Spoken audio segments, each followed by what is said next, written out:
एक समय था जो भोजपुरी इंडस्ट्री में केवल चर्चे पवन और खेसारी की होती थी।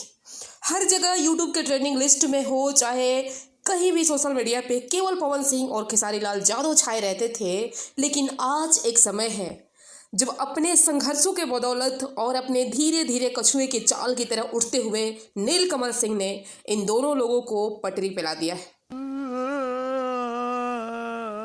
जी हाँ, ऐसा मैं क्यों कह रही हूँ। अब आप कहेंगे कि अरे एक या दो गाने टी सीरीज से आ जाने से कोई महान नहीं हो जाता।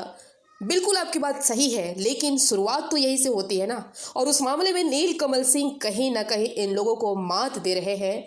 ना कोई कंट्रोवर्सी, ना किसी से झगड़ा, ना किसी से लड़ाई, ना कभी लाइव आना। धीरे धीरे उस बंदे ने अपना मुकाम बना लिया और आज देख रहे हैं कि 3-4 दिनों से पवन सिंह का गाना वायरल भोजपुरी से आया हुआ ट्रेंडिंग लिस्ट में नंबर 1 के लिए तरस रहा है। लेकिन वहीं पे हमारे नीलकमल सिंह यूट्यूब से लेके इंस्टाग्राम हर जगह लड़की दीवानी सॉन्ग 1 नंबर पे ट्रेंड करा रहे हैं।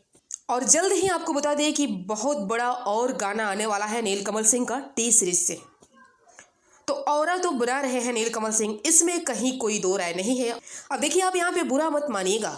अगर खेसारी लाल यादव का स्टारडम तो नीचे जा ही रहा है, साथ ही साथ पवन सिंह का भी स्टारडम आज के डेट में नीचे की तरफ जा रहा है।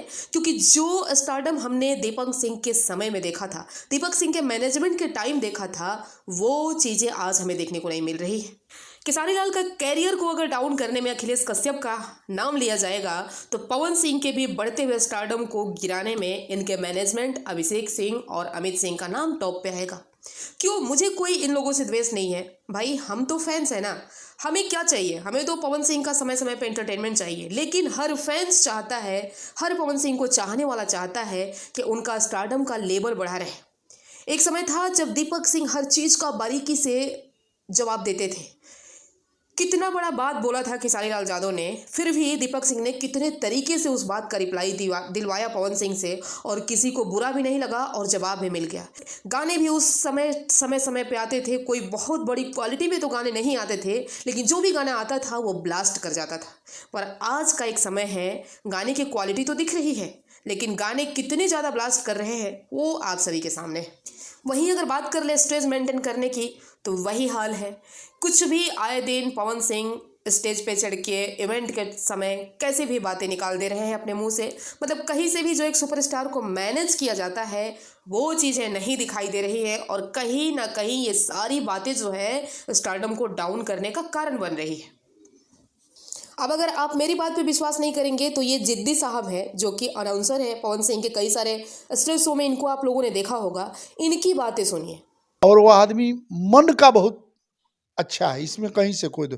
वो आदमी फक्कड़ है, संत है, फकीर है, कलंदर है। चल दिया तो चल दिया, खुश है तो आप पर कुछ भी लुटा सकते। अच्छा, उसी आदमी के चलते ये पूरा टीम परिवार चलता है। अगर वो ना रहे तो पूरा टीम नहीं चलेगा, टीम नहीं चलेगा तो उनका परिवार नहीं चलेगा।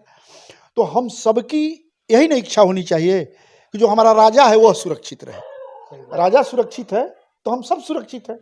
जब राजा ही असुरक्षित हो जाएगा, राजा ही परेशान हो जाएगा, तो फिर हमारा क्या होगा? ये अलग बात है।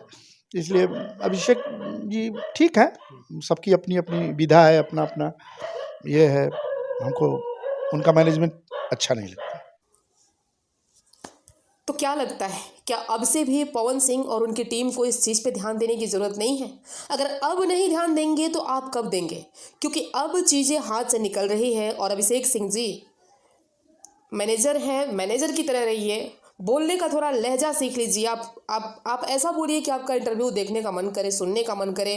फैंस से कनेक्ट होइए, पब्लिक से कनेक्ट होइए, और समय समय पे चीज़ों को छोड़िए। नहीं तो फिर ले के पवन सिंह को सुपरस्टार बना के घर में बैठाइएगा। बाकी इस पर आपकी क्या राय है, कमेंट करिए। मिलते हैं नेक्स्ट वीडियो में नेक्स्ट अपडेट के साथ।